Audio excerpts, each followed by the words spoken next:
The year is 1903. Henry Ford, having already tried and failed to start two car companies, thought, third time's the charm, right?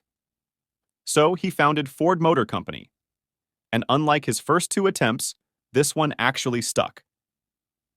Enter the Model T in 1908, a car so famous it's probably got more followers than some influencers.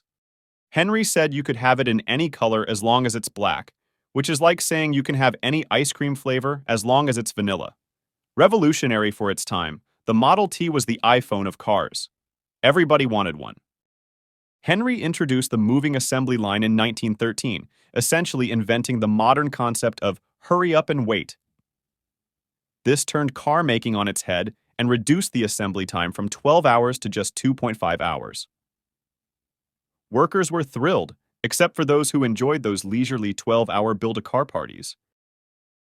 During World War II, Ford went from making cars to producing bombers. It's like if your local pizza place suddenly started making submarines.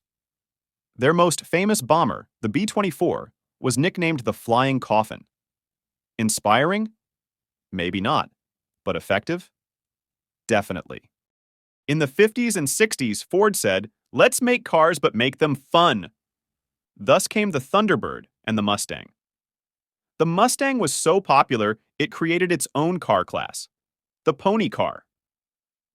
Because when you think of a small, muscular car, you think of ponies, right? Keeping with the Mustang theme, the 60s also brought us the first for Bronco in 1966. It saw three models that costed a whopping $2,100. The 70s then gave us the Ford Pinto, which had a teeny-tiny issue of occasionally exploding if rear-ended. Ford's solution: stickers advising not to hit the car from behind. Problem solved. Fast forward to the 21st century. In 2005, Ford releases the iconic Ford GT, a 5.4-liter V8 rear-engine supercar catapulting Ford to a new class of vehicles, re-releasing the same Ford GT in 2017, although with an updated twin-turbo V6 engine. They then released the Ford Focus RS in 2018, an all-wheel drive, turbocharged hatchback.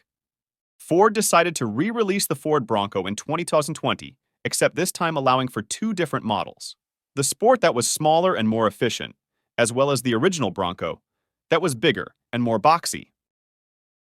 Then the Mustang Mach E, followed by the Ford Lightning, dabbling in electric cars and self-driving tech, because who wouldn't want a nap while their car drives? So even though his first two attempts at creating a car company failed, the third time stuck, providing us with everything from a gas-powered cart to an electric supercar, and everything in between. This has been another episode of History of. Thanks for watching.